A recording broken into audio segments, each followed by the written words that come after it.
Welcome to Muscles and Malarkey, a podcast about all things strength, fitness, and fun. I'm your host, Mary. Today I have a very special guest, my favorite mighty muscle meatball, Trap Lord Supreme, Emily. Emily is joining me today for a little bit of a chat, a bit of a interview where I will be rapid firing at asking her questions most likely, and probably a lot of side tangents. So enjoy the, what do we call it? Unhingedness. So, all right. I know I just gave you a little bit of an introduction, but because I don't actually call you Emily. That's like legal name. So, would you mind telling like me or the 5 listeners that I have about you, a little bit about you? Sure. Would you like to know more of the strength training aspect or just like how we met through training? Yeah. So we can go back to, I guess the start of my strength training was when I left high school going into college. I did cross country, as you know. I was a long distance runner because we did track together. And that's where I got to meet you, my little Measy Poo. Oh my God. and so I was lost in college. I didn't know what to do because I had some running injuries that it was pretty difficult for me to just train through without major pain, honestly. So I started doing group fitness classes, and I did Pilates, I did like core classes, and I really liked it, and I liked the class aspect. So when I wasn't doing the classes, I had like a little, and by the way, when I was in college, it was 2011 to 2015. So Instagram was just coming up, no fitness influencers. People made fun of you for posting on Instagram about fitness because I had people that talked about me because I posted my lifting videos. So just to preface that. Quick question. Yes. So when you first started the fitness classes and doing that, what year around, like what year was that? That was 2011, right when I got into school. So like the fall semester when I started. Gotcha. And then I did the classes until probably 2012, because that's when I started CrossFit. So I had this little dumbbell routine, it was the same movements every other day, because I'd do a group fitness class, I would then do my dumbbells, group fitness class the next day, so on and so on. So question, how did you get that information to like do the dumbbell like workout? Was that something that you learned in the classes, or was that something that you found? Because I found around that time, I got a lot of my like workout inspiration or ideas from Pinterest. Yeah, so it wasn't Pinterest for me. It was just actually Men's Health. No. And Women's Health online, their magazine. That is so funny. Yeah, their website. Kids these days will never understand No. that we used to have to, side tangent already. I remember looking up makeup routines in 17 magazine and learn how to do like the perfect purple smoky eye in, oh my God, like 2009, 2010. Mm-hmm. So kids these days will never understand. and seriously, because that's where we had some Men's Health magazines at my parents' house. So I would kind of look there and see what I could do, because men and women do not need to do separate exercises. Mm-hmm. So I kind of veered towards Men's Health because they had true strength training movements. So I was doing that, and then once the summer of 2012, so before my sophomore year, I was going to CrossFit. So Sarah took me off the treadmill, because I would do a treadmill, do the dumbbells, and she was like, "Do you want to try CrossFit?" Oh. And I said, "Sure." And so she brought me through like a little intro, nothing crazy. Like they really do it proper there. Mm-hmm. And then I started my CrossFit journey, and that was the true strength training. So 2012 until end of college, but I was doing a little powerlifting in there too, which has led me to what I do now, just strictly powerlifting. Yes. Oh my gosh. I think that's so funny, because CrossFit really, I remember, like 2011, 2012, one of my friends talked to me about it and was like, "Oh, you should try this CrossFit thing." And I never ended up going. It's so funny because I think we were destined to be gym partners. Oh, yeah. I think so, because I think that would have been the time that I would have been going and doing CrossFit. That's wild. Right? To think about. Right? Yeah. So, but I never did because I was too intimidated, like to just go in and pick up a barbell. So I do love the fact that Sarah approached you. She saw this girl and was like, she could be lifting some heavy weights, because have you always been on the muscular side, even when you were younger? I would say because my true first strength training was Chuck Norris and his Total Gym, because my dad bought us a Total Gym. So I always had I don't want to say bigger arms because of the muscle, but my triceps were there. Mm-hmm. And I've always had wide shoulders because that's just how I'm built. So we just put more muscle on top of that. But that's where for middle school, we got that, and my dad would take me through little circuits because they had good movements. It was a true, I honestly, it's reputable. Oh my gosh. I don't think it's one of those weird, shake weight things, It's not something like that. Honestly, the Total Gym's pretty good. Yeah, I love that. I think it's a wonderful thing that your dad introduced you to strength training at such a young age. And, clearly that helped carry over into, after high school and doing track and then getting into college. And it's like, well, I've always been active. Mm-hmm. But I think that's a wonderful thing that your dad was like, hey, let me show you this. Mm-hmm. Plus, can we just brag on Kevin for a minute? Em's dad, Kevin, is known around our hometown as, being the walker. You'll see him on the main street of part of a highway route. It's not a highway. It's a route. It's a route. Yeah, so you can go 55, 60 on that thing. I go 70 on it. Pro tip, don't do that because I actually got pulled over back in 2018 going 62 on that. The speed limit's 35. You have to watch where the troopers sit, essentially. He was driving. It was before I got my radar detector. It was literally the week before Jarrett got me my radar detector. Oh my God. Hindsight's 2018. But yeah, I think your dad has really shown an example of how you can continue to be healthy and active into later age. He's the same age as my dad. Just turned 70. Nice. Mm-hmm. Okay, so my dad is a year older than your dad. Okay. So you went to the CrossFit gym, Sarah pulls you off, and you start doing classes. Now, you and I both know that in the strength and fitness realm that CrossFit kind of gets shit on a little bit.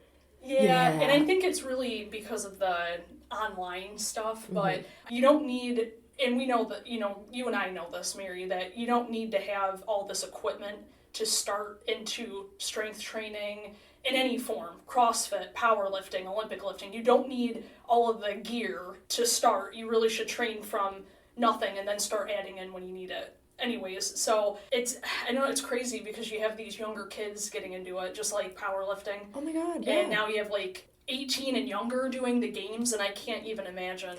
Those kids are so lucky because like we just said, when we were in high school, you're a year ahead of me, that was not accessible when we were in school and when we were that age. But now, with TikTok, with Instagram, social media, these kids are seeing, oh, that's Olympic weightlifting. Oh, that's CrossFit. Or you have the parents of these, at the time are having kids now. Or they have kids that are around, that age. People are getting 8, 9, 10-year-olds into doing, which I think is wonderful. You taught youth CrossFit classes, correct? Yeah, it was more strength and conditioning because I'm not going to lie, I was so bad, in my opinion, with the gymnastic side of CrossFit because I had no gymnastic background that I then veered into the Olympic lifting and just the strength training aspect. But I couldn't teach the kids the gymnastic portion. I was honest with myself, so I just taught them very basic moves, no weight, just body weight things. And oh, so it sounds like you stayed within your scope of practice and I absolutely did. didn't try and go out of your lane there. No. Smart moves. Listen, I have some feelings about that. So you finished up with CrossFit. What year was that? I would say probably 2016. Let's just say 2015, 2016. I kind of moved out of Olympic lifting into powerlifting. Okay, twofold question. Number one, did you ever compete in Olympic weightlifting meet? I have, yeah. Oh my God. Okay, that's Couple. so. Oh my God, I didn't realize that. That's so cool. A couple. Wow. So you had a little bit of like background. What years did you compete in Olympic lifting? I would say it was probably 2014 and 15, Oh my God. around there, like 13. I definitely was still in college, but it was during breaks, like in the summer. Yeah. Because we would host the Olympic lifting meets at the CrossFit gym. Nice. Yeah. And they were like, I don't remember what, I can't even tell you what the federation was, but some of it was kind of a offshoot of the Empire Games. But then I did a powerlifting meet in 2013 with USPA. Oh my, yeah. That's good. So, okay. My gosh. So that was kind of like you were doing some CrossFit stuff on, like on breaks from college, and you're in college. How on earth did you get into powerlifting in 2013? You have been in powerlifting for 11 years now. Yeah. That is so cool. Yeah. So the cool thing about my college was we have like better gyms and a community for like kids that lift and whatnot. We had just kids from downstate, kids from other areas in the country, and they're bringing in some of them are doing CrossFit, powerlifting, Olympic lifting. But for me, it was just really difficult to try to do the gymnastic part of CrossFit in the gym when it's not set up for CrossFit, which I always minded my own area. I never encroached because, some people do. Mm-hmm. But then my friend Nicole, she was powerlifting. She went to like nationals multiple times because she did equipped lifting. So I saw, the squat suit, the deadlift suit, the bench shirt. She was wearing all that gear, which is really cool. That's so cool. That's where like the local, and I wouldn't call them, but whatever. So, but they were really nice, and we had an old school coach, and he was awesome. And I really wish I didn't forget his name, but he had been a little bit older than my dad. He was probably in his 60s. Oh. But actually, so was my dad. So he was around the same age as my dad, actually. Oh my God. So he was really cool. But he taught me how to sumo deadlift because at that time, it worked for me, and I was okay with that, even though I was coming from CrossFit where everything was a conventional or a CrossFit deadlift stance, which is more conventional. But yeah, that's how I got into it. How did that come about? Yeah. So my friend Nicole, we were in the dietetics program, but then we both left that for just the human ecology major, and we did child and family studies. So she was a year older than me, so I have a friend that went to school with her, my really good friend. So we're just a year or two apart. So she was like, "Hey, do you want to work out?" And I was just like, "Yeah, sure." So then I started doing the powerlifting stuff on the side. That is so cool. Oh my God. See, all you needed was a gateway gal. Yep. She's like, come over to the dark side. I passed it on. You did. You got me involved. So you did your first powerlifting meet in 2013 under USPA. Mm-hmm. Do you remember what your first squat, bench, and deadlift were? I remember the squat was 185. And I remember that because I, got into the hole, and I literally was trying to stand up, and it felt like it took minutes, but it was maybe just 15 seconds at most. And everyone's just yelling, and so I stood up with it, and I was just like, "Oh my God, this is awesome!" Like everyone was like, "Oh my God!" Like very, very supportive. Yes, very supportive. Bench was probably atrocious in my opinion. It was I don't remember, but it might have been 100 pounds if I was lucky. I might need to pull up open powerlifting because it's on there. I should have. Do you have service at my house? My lifting cast is loading, so let's do open powerlifting. Because I hate to misquote. I hate being wrong. I hear that. See, and I love how you're like, oh, my bench was probably 100 pounds, which, is atrocious. If you don't mind me asking, what body weight did you compete at? I'll tell you. Yeah, 100. So I was in the 148 class, but I actually weighed 138. Oh my God! So, and the only reason why I ask your weight for the listeners to understand is because powerlifting involves weight classes. So, objectively, someone saying, "Oh yeah, I got a 100-pound bench. Oh, it was atrocious," but your weight was 138. Mm-hmm. You were benching. What, 85%? I didn't go to school for math, but like 85% of your body weight? Sounds about right to me. Yeah. So it's really not bad. It's just I always just kind of crap on myself for no reason, really. bad habits from, and from track. well, and in my first episode, I was like, yeah, Emily and I didn't really talk about our bench that much when we first started lifting together. And like, we really didn't post about it because we were like, oh, 90 pounds isn't really that impressive. But for us, we're proud. Yeah. Could have been prouder, but of course, because this is in kilos, and also just to go back real quick, Olympic lifting, those weightlifting competitions, they're also by weight class too. So I was used to that. It didn't bother me. I just went in, I just want to see what I can do. Yeah. And it's kind of how I really think of to this day, I'm just like, I just would love to PR in a safe environment. Yes. I got spotters that know what they're doing. I don't have to ask. They're going to do it. So just like, sweet. Yeah.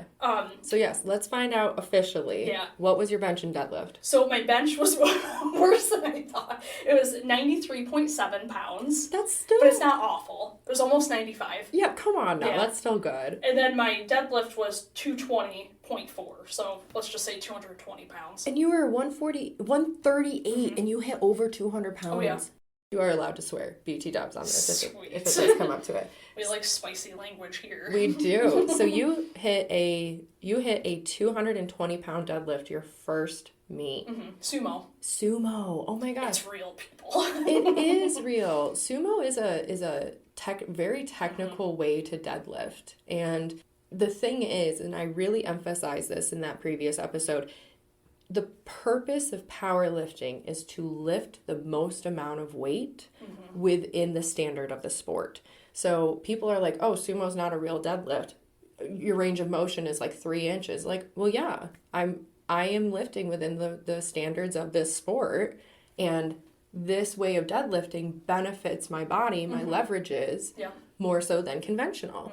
Now, you and I have both gone through different periods of doing like sumo, conventional. We're now conventional bitches. Strictly conventional. So, okay, we'll go back to our timeline here. You finished with CrossFit in like 2015-ish. You started powerlifting in like 2015, 2016, I think you said? Yeah, we'll say I kind of did like... It was more so Olympic lifting, CrossFit light, because I would skip the gymnastics stuff at HealthWorks at that gym because it just wasn't equipped for CrossFit, and that's completely fine.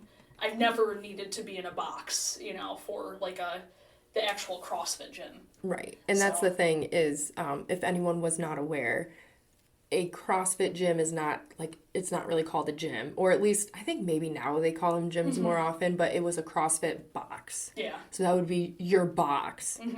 So you want to go in and lift your weight in my box. And then, and there was actually also a CrossFit gym in Oneonta, too, that I went to.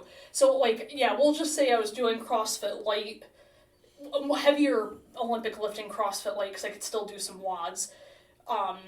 In 2015, and then I switched to just, I called it power building, but it was power lifting, so I was competing, so. That's awesome. Yeah, and I did do 2 CrossFit competitions, too. One was up in Buffalo. My other one was just like a fun one in Oneonta that we did, so. That's awesome. Oh, I love that. Does that mean that when I slid into your DMs all the way back in May 22nd of 2017, so you had been powerlifting, like not power building, like actually powerlifting at that point for how long? Probably, I would say 2 years. Yeah. At that time, and it was around 2 years at that time, and I was just following a couple of things online. So it was the hybrid performance method and Renaissance periodization. Yes. Which that's what you were doing with me too. Oh my God, yes. That was so... what was your thought, genuinely? Here's the big question. What did you think when I slid into your DMs? Oh, I was excited. I was like, I am going to show Mary powerlifting. She's going to be my little buddy. Aww. I think she'll like it because I already knew that you had a trainer. I knew that because, you'd post about the gym. So I was like, oh, I can show her how to do this. It'll be easy. Oh my God, you were so... I remember because I had a fitness Instagram. I'm sure I'm going to say this and you're going to remember. Because around that time, like, that was like 20... When did I make that? Like 2015-ish or so? Like, I think that's when using social media for the gym stuff did become a little bit more popular. Would you agree with that? Yeah, I would say it started in 2014 earliest. Yeah. Because that's when Donuts and Deadlifts were like created. Yeah. It was 2014. Okay. And, they were a heavy presence. And there was other companies too, but I was, a DNDL girly, just like you. Yeah. I mean, I brought you into that. Oh, I'm not wearing any DNDL today. No, we got the Hate brand, and that's just good enough too. So we miss OG Hate brand goods. We do, yeah. These kids these days will never understand. Yeah, I remember I had my fitness page, and you were always so supportive. Like, if I were to go back to that point in time, like, you always liked my posts. You would always comment. You would be like super, super supportive. And I think that's majority of the reason why I reached out to you, because I'm like, okay, well, she follows me on my cringy fitness page. So I slid into your DMs. You were really, really excited. And, you commented on something.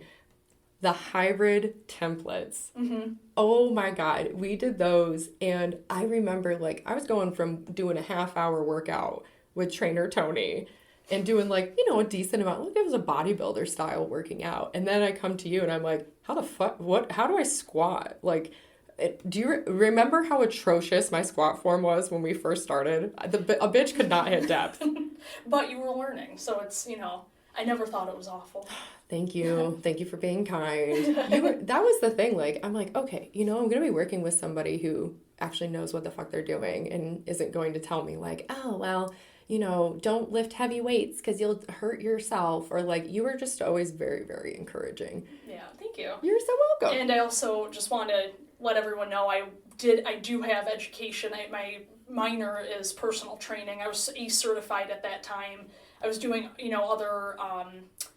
other work, like, I had my kids class that I was doing, and so I always researched, knew what I was getting myself into, watched reputable people with their form. I was taught by, like, certified trainers for things, so...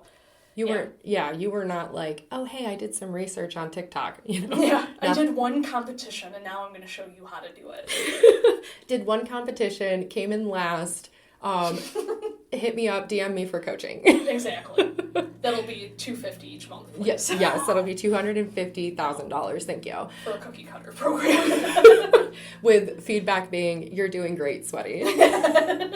Yes. That was, I really learned a lot. And I loved how, we got to do the RP templates together. Yeah, that taught me how to do RPE training, and you too, I think. Oh my God, yeah. That was, I think too, I want to say hybrid did do some, like, reps and reserve, RIR. I, like, have a faint recollection. They were more percentage-based, which is where I came from with CrossFit. I can't remember us doing anything RPE with hybrid, but we also we may have done it for a year at most, and then we switched over to RP, because that's when I kind of thought it would be better for us. It was less interval, interval training, which we would have, like, a circuit. That's the word I was looking for. We would have 1 or 2 compounds, 1 or 2 accessories. This is one of the programs I remember from hybrid. And then it would be a circuit.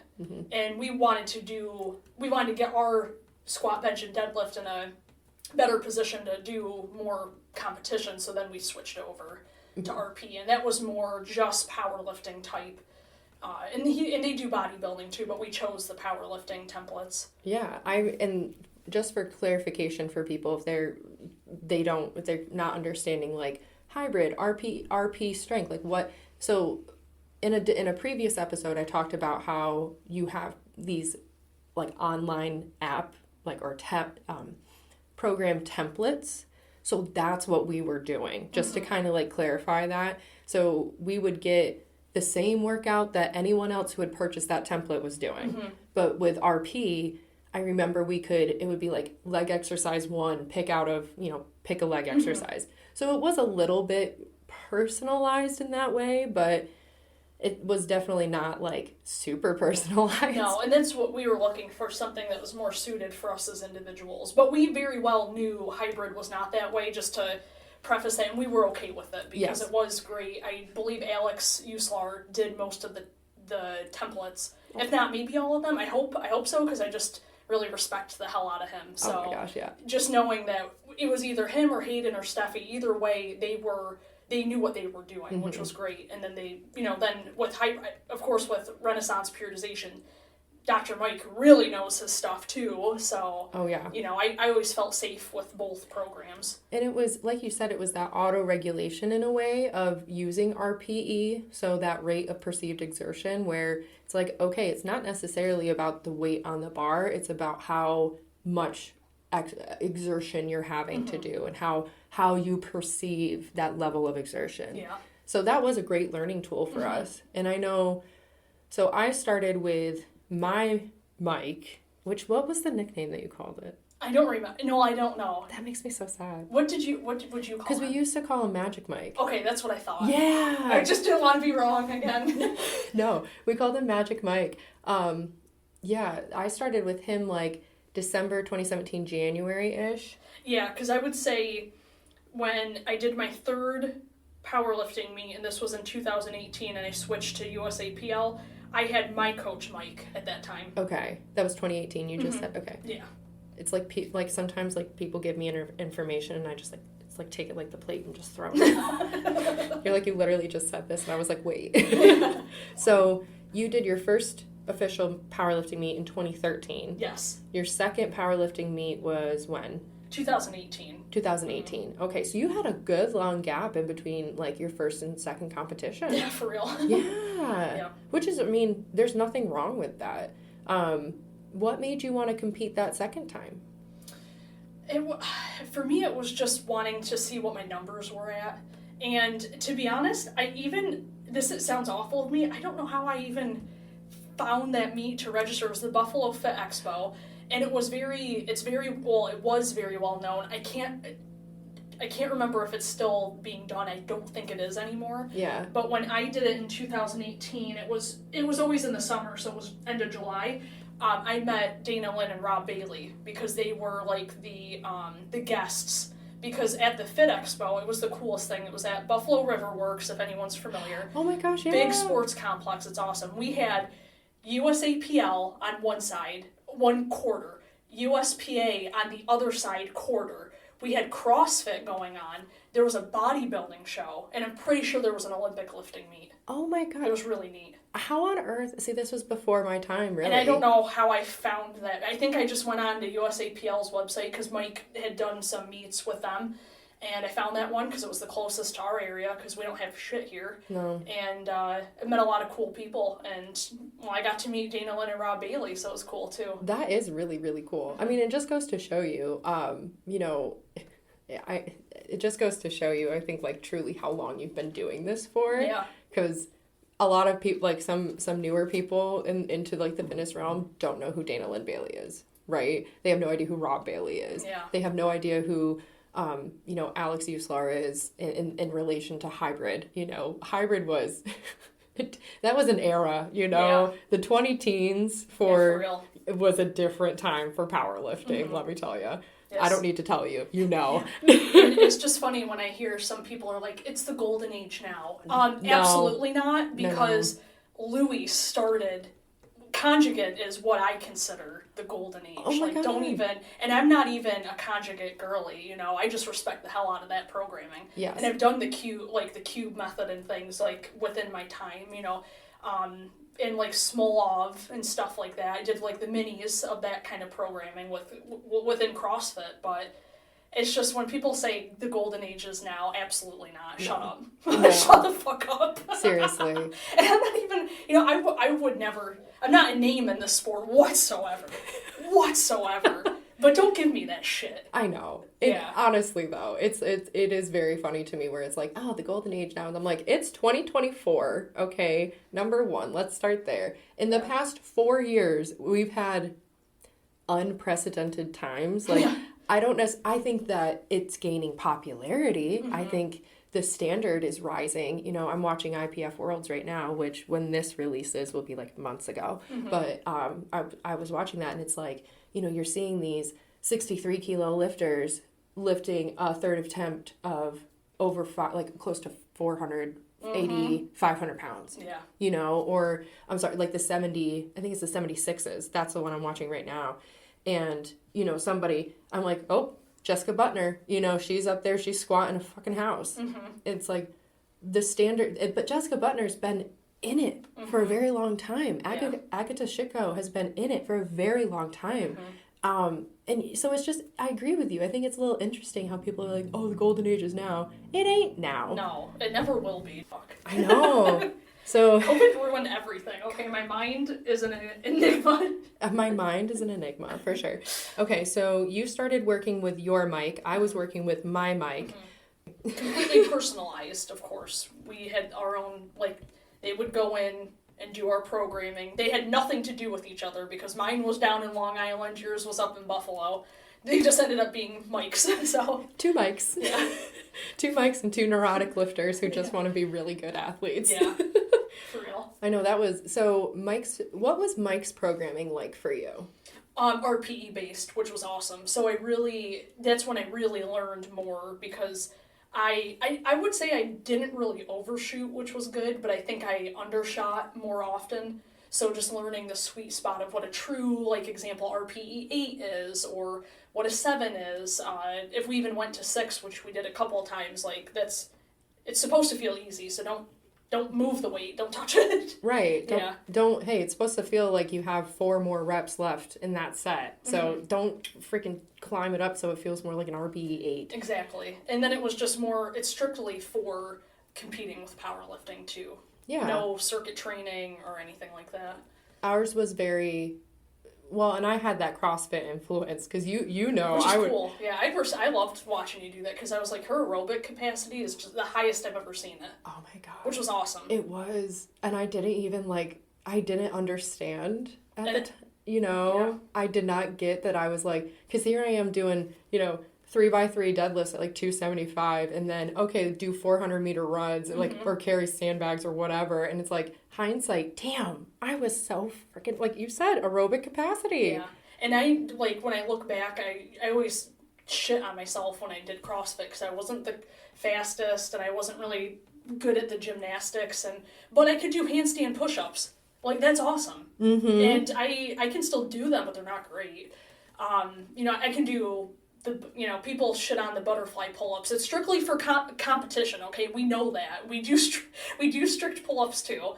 And I say this as like a I'm backing the CrossFit people up. Yeah. I could do, but I do it better now because I have a stronger back than because I skipped things. We had bench in that. We did the Outlaw program, the Outlaw Way.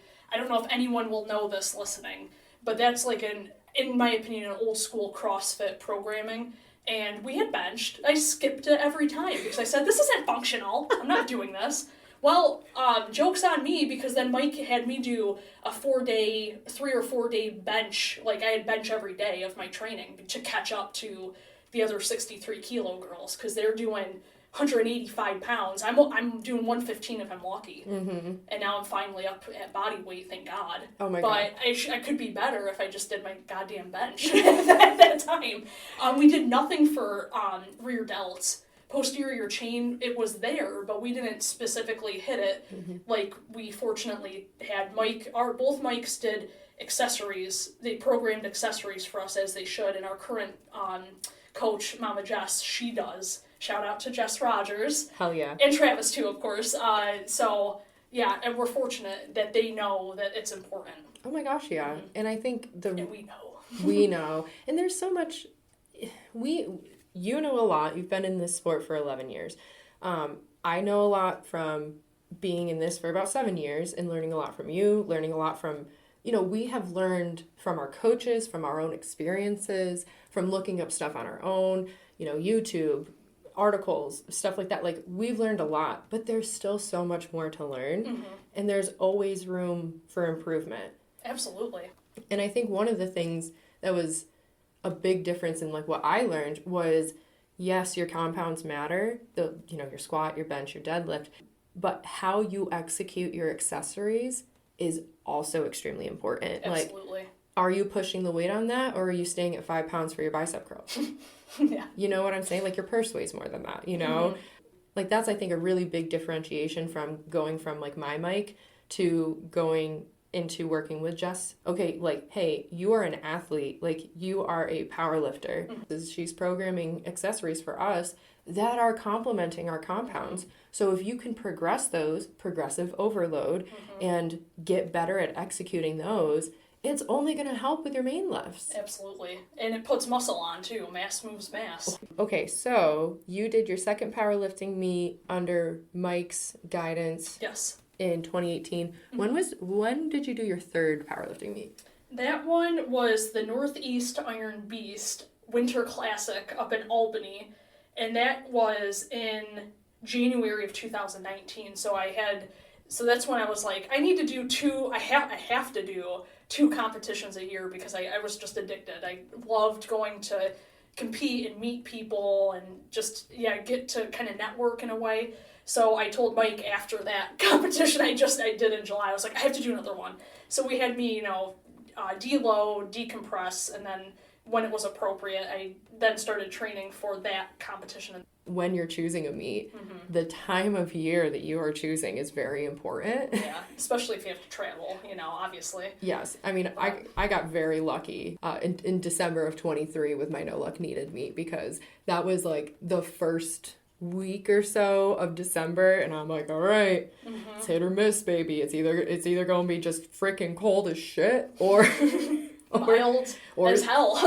or we're gonna just get freaking downpoured with snow. And thank the Lord it was not like that. So that was your third meet in January 2019. May of 2019 I did the Western New York Championships, and this is still within USAPL. And that's when I wanted to support Kenmore Barbell up in Buffalo. So I did they hosted the meet, essentially. The gym owner hosted. Did you guys do a proper program, meet prep, there we go, into that? Or was that more like, hey, I want to go support my friends, like, it's just going to be kind of for fun? No, it was official. Oh my God. I was like, I wanted to do this meet so I could support, like, the proceeds that I did went to them. And it was an official meet, not at the gym. It was in might have been the Holiday Inn in Buffalo. Cheektowaga, sorry. I always say it too fast, where I'm like, add an extra A in that bitch. Cheektowaga. Yeah. Then I did the Halloween Havoc with you, and that was October of 2019. Yes. So I did 3 meets in 19. That was awesome. Oh my God. Yeah. Was that really? How old were you in 2019? I'm looking at my age now, 26. See, that's why you could do that, because you were young. You still had a whole... Fresh. You know what? I'm still young up here. You are still young. I just mean, like, our bodies. And I feel young down here. Listen. And by down here, I mean, not my brain. In the gestures to rest of body. Yeah, exactly. Things are fine, okay? I know. It's just, my mind's going. I will say that is the really tough part, I think, about... as we've gotten older in this sport, like our athletic age and lifting age has gotten, we've gotten older. Look at that. It is tough though, because like a meet prep takes a lot out of you, and for you to be able to do essentially 3 meets in a year. That is so much. Yeah. Holy smokes. And it didn't feel like it, because like I look back and I said, is that true? Yeah. And it's so funny because we were going to the gym at that time together, because I was 2018, I just didn't live up that way yet, because I moved in September of 2018 with Jarrett. Yeah. Somehow it completely missed me. Like, I'm sure at the time I was like, hell yeah, Em's doing a meet prep and like stuff like that. I think, you know what, most likely, Mary misremembers, hello. Welcome to this segment. I have a feeling, knowing me as a person, that I probably saw you do your meet in May and like do the lifting prep for that, and I was probably like, I want to do that. Yeah. And we probably had a conversation, and you convinced me to do a meet, and I was like, hell yeah, I'm gonna do a fun meet with my friend. It's in a place that's like not too far. We can drive there the morning of, because perfect. In USAPL with the 2-hour weigh-ins. Yeah. That was interesting. Because that was my first meet experience, was in October of 2019. Yeah. Halloween Havoc. That was such a great meet. It was really, really fun. Yeah. I'm sure that you probably were like, leave me the fuck alone during, because I was like, no. Well, and you were a flight before me, because I was I think I competed as a 90 or something, Mary misremembers, 82 and a half or a 90 kilo lifter, most likely. And so like, I was like, what do I do? Like, what do I do? Oh, I didn't mind. I don't even remember you bothering me. I wouldn't have been bothered, trust me. Aww. I did it because I wanted you to be able to do it, and because I wanted us to see what we could do. And just this makes me laugh to this day that I was selected to be drug tested that meet. And I was like, I lifted that well, and it's like, no, they do it at random, first of all. But I was just like, wow, my goal, I got drug tested, sweet. You know, that is a lot of people's goal, because my friend Danny, I think it was Danny, Madeline, maybe Jack, that they were like, oh my God, they got the top, they were in the top 10% of the lifters, so they automatically got drug tested. Mm-hmm. So, my friend Danny walked up and was like, I heard you want my pee. This excites me. Oh, it was Abby. That's who it was Abby. I can't believe I forgot that. Abby with the absolutely phenomenal fucking squat that lives rent-free in my brain to this day. Shania Twain starts playing, and everyone in the audience was like, let's go, girls. Yeah, fucking flip a table. It was... Dude. Throw the microphone. So you did that was your 5th meet. How many meets total have you done? I did 7. So what happened was I had to take a break from 19 to 21 because of fucking COVID. Mm-hmm. And I was preparing for a meet actually March of 2020. It was the end of March, and I just hit 305 pounds for my squat. I was hyped as hell. I was peaked for that meet. I was ready to go. And then that night, literally, I do my squat because we had our little gym competition. It was called Top Dog. So I was like using it as a way to peak with my program. We got the announcement that things were going to be shut down for 1 week, and I flipped out. And then, of course, it wasn't just shut down for 1 week. It was, 2 fucking years? Yeah, pretty much. Pretty much, a year and a half. Yeah. So that meet, I got my money back, of course, which was nice because they saw it as unprecedented times, if you will. The panini fucked us all. Yeah, and that was going to be my first USPA meet, so going back to USPA. Because around 2020 is when the IPF, all that shit went down with USAPL and the IPF, and I said, well, I guess I'm going back to USPA, which is fine. Like, I don't have a tie anywhere. Yeah.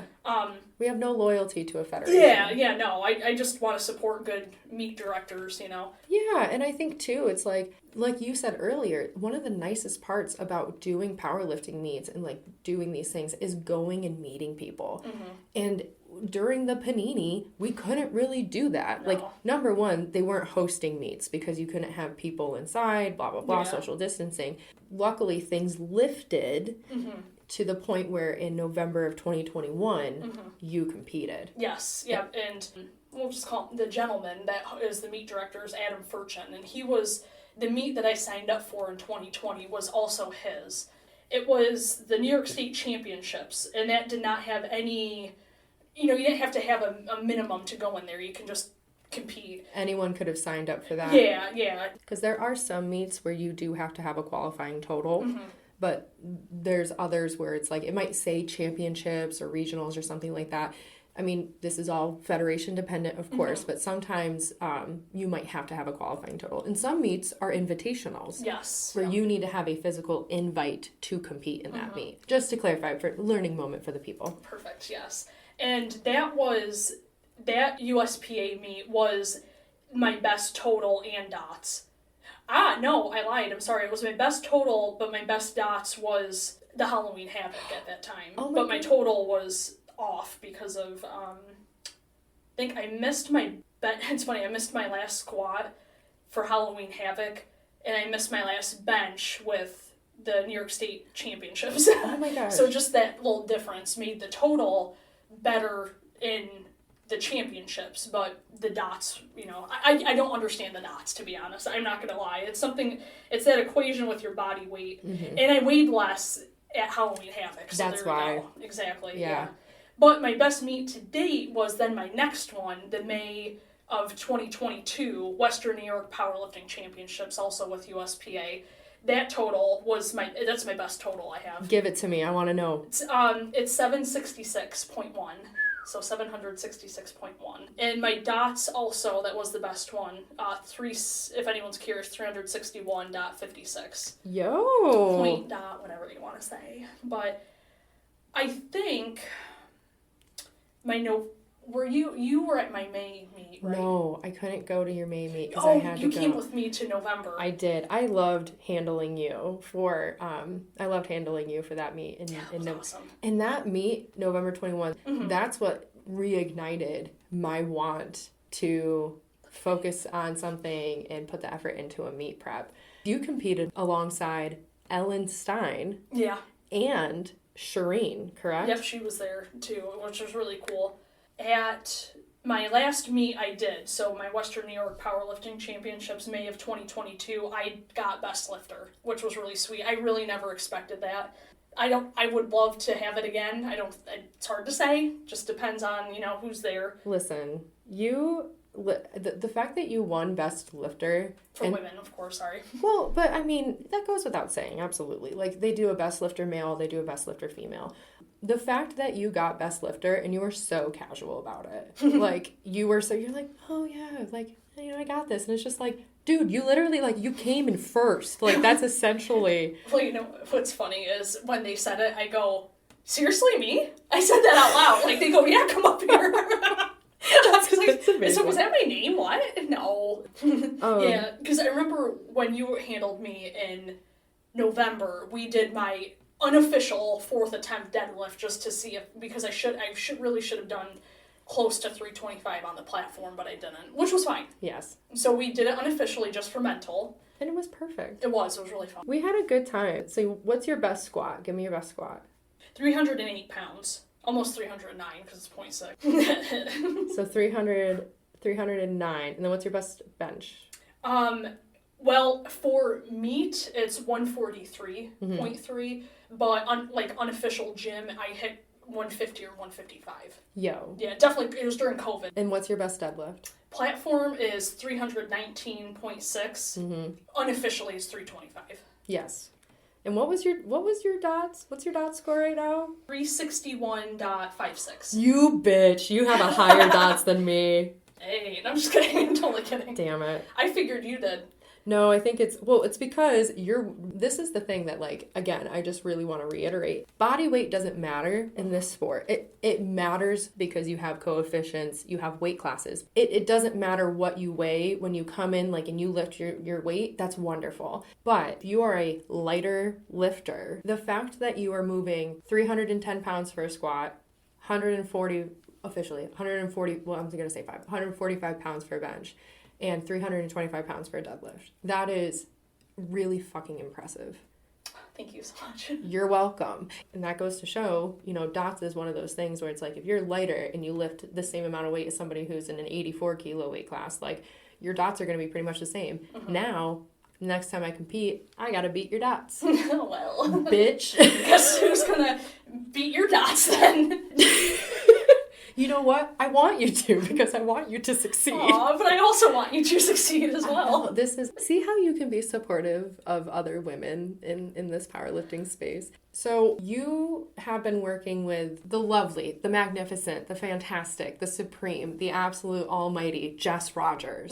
So you've been working with Jess since June-ish of 2023. Yes. Oh, that's wonderful. Yeah, it's awesome. What was something that you really liked about moving over and switching to Jess?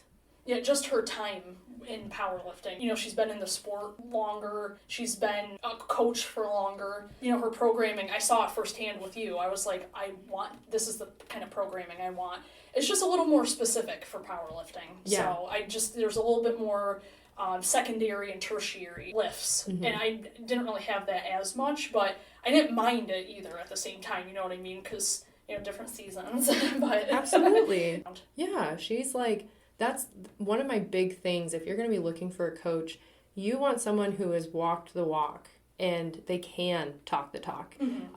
Jess isn't just saying like, oh, well, I read this in a book or something. Like, she's been coaching for 10 years. And at least I'm pretty sure she's been coaching for 10 years. Mary misremembers. You had made the comment seasons. And that's something I really believe in, is that there is a season for everything. Like, I had a season where I was lifting at a conjugate gym until, that season was over. I was with Mike until that season was over. You learn something from all of those different seasons. And, like, now we're in this season of getting fucking huge. Huge. You can't see it, I but want I'm flexing. even bigger traps than I have, and they're already, not to brag. This bitch with her freaking traps. I remember, let's talk about that one time. Remember when that one kid, he was like, man, like, you have such big traps. Like, how do I get traps that big? And you and I were both like, I don't know.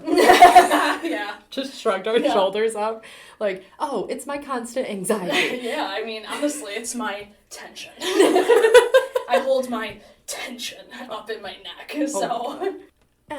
Now, here's the thing. This is what I love about recording a podcast and then releasing it later. You, at this moment right now, today marks 12 weeks out from your next powerlifting meet. Yes, yeah. I'm hoping I can at least get my maxes. I want to at least hit 308 for my squat.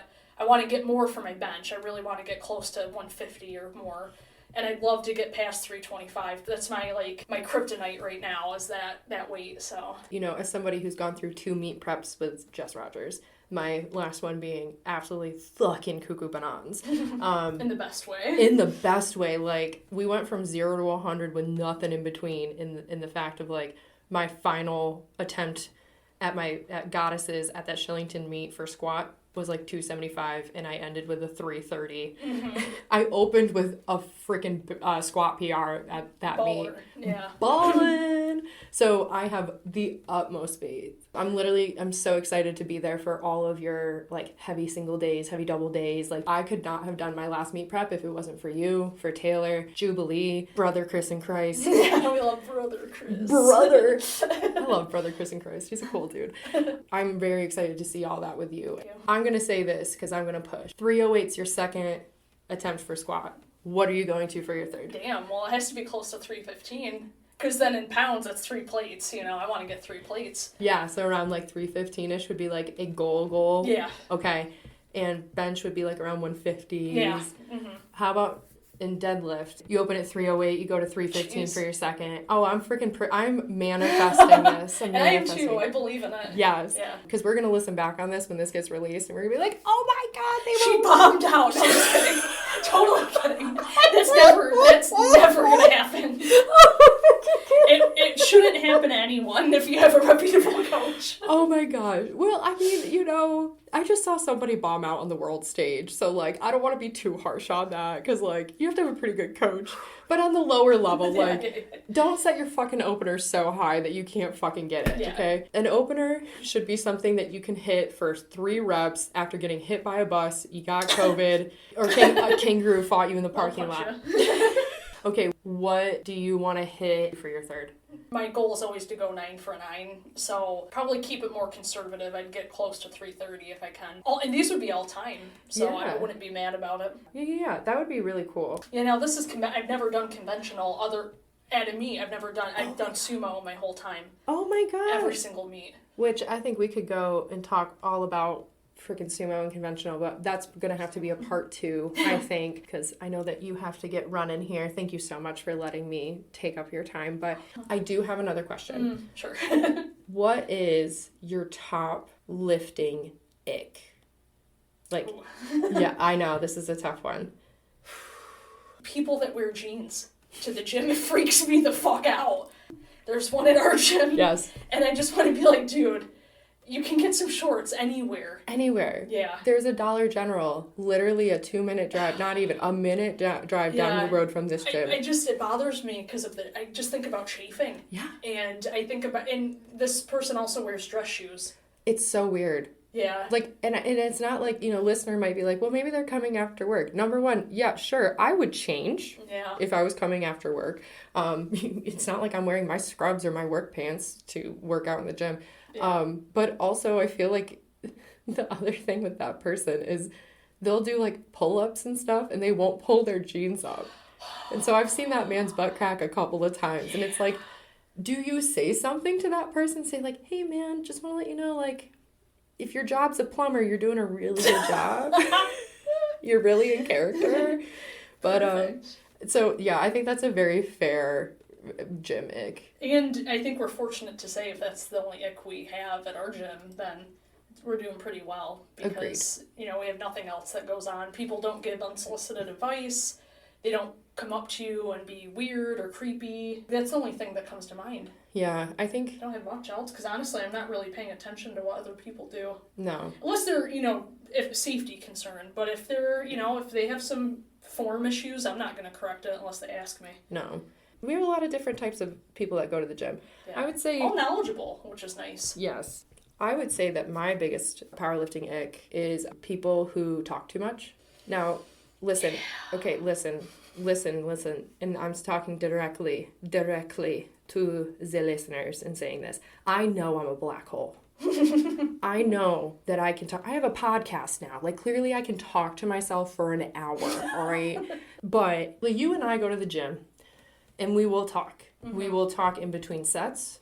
I heard your timer today, and it was like, oh, okay, you got to go and do your next set. It's like, oh, hey, can you look at this video for me? Like, hey, what do you think about the pause on this? Like, that type of stuff. And if you need to vent about bullshit, do that while you're warming up and doing your mobility like Emily and I do. Mm-hmm.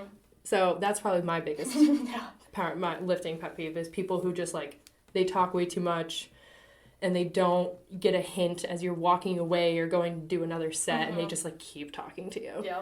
Okay, girlfriend, so do you want people to follow you on the Instagrams? Well, they might be disappointed because I don't post like I used to, but if anyone's curious, it's Emily Qualey 21. Yeah. Yep, Qualey. I really should just start posting more because you should. Yeah. I think because you have a lot of really cool lifts. I hope that you enjoyed this episode of Muscles and Malarkey. And I hope you enjoyed listening to Emily and I be absolutely unhinged together. And hopefully you gained some good educational tips and maybe just enjoyed this while you were driving or doing dishes like I tend to. If you have any fitness-related questions, please send me a DM on Instagram at musclesandmalarkey or email me at musclesandmalarkey@gmail.com. Please follow, like, and subscribe and review. It really helps the podcast, and I would love to hear your feedback. Yeehaw and yee claw, everybody.